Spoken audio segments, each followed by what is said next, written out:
Olá, vamos falar agora sobre as conjunções coordenativas explicativas. Aí ao lado, no slide, você encontra as conjunções mais comuns.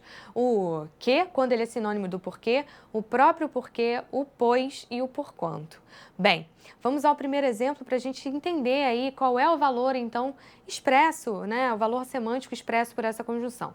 Quando dizemos não digas isso porque queríamos muito seu retorno, a gente percebe que a oração, que é iniciada, introduzida pela conjunção coordenativa explicativa, traz, né, ao nosso receptor uma explicação, uma justificativa, uma motivação, a razão pela qual a primeira afirmativa feita, o não digas isso, não deveria ser feita.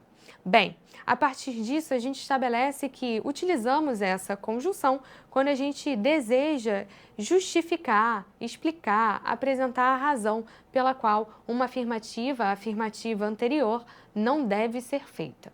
O grande problema da conjunção coordenativa explicativa é que é muito comum que o alunado a confunda, né, com uma conjunção subordinativa causal. E se é uma conjunção subordinativa causal, o que a gente entende é que o valor que se expressa é um valor de causa. Para existir valor de causa, é necessário que se estabeleça uma relação de causa e consequência. Então, a oração que será introduzida pelo porquê, palavra que pode apresentar valor explicativo ou causal, ela apresenta a causa, a motivação, e a outra oração apresenta a consequência. Olha só esse segundo exemplo para a gente conseguir entender perfeitamente esse outro valor. Quando eu digo ele usou o metrô porque o carro estava quebrado, o que a gente entende é que uma ação aconteceu primeiro, que é a nossa primeira ação, que é o carro está quebrado. Ela é a razão, o motivo pelo qual a pessoa usou o metrô, que é a nossa segunda ação.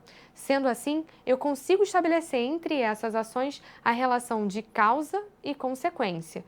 Como o porquê introduz a nossa primeira ação, que é o carro está quebrado, a gente entende então que ela estabelece então um valor de causa.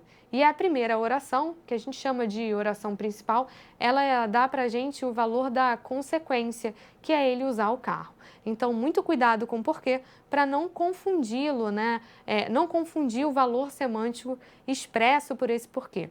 Ele pode ser, sim, conjunção coordenativa explicativa, mas quando ele não estabelecer essa relação de causa e consequência, quando ele foi empregado para explicar, para justificar. Quando ele apresentar a relação de causa e consequência e introduzir a primeira ação, que é a causa, que motiva então uma consequência, a gente está lidando com um outro tipo de conjunção, que é a conjunção subordinativa causal. E é isso. Até o próximo vídeo. Tchau, tchau.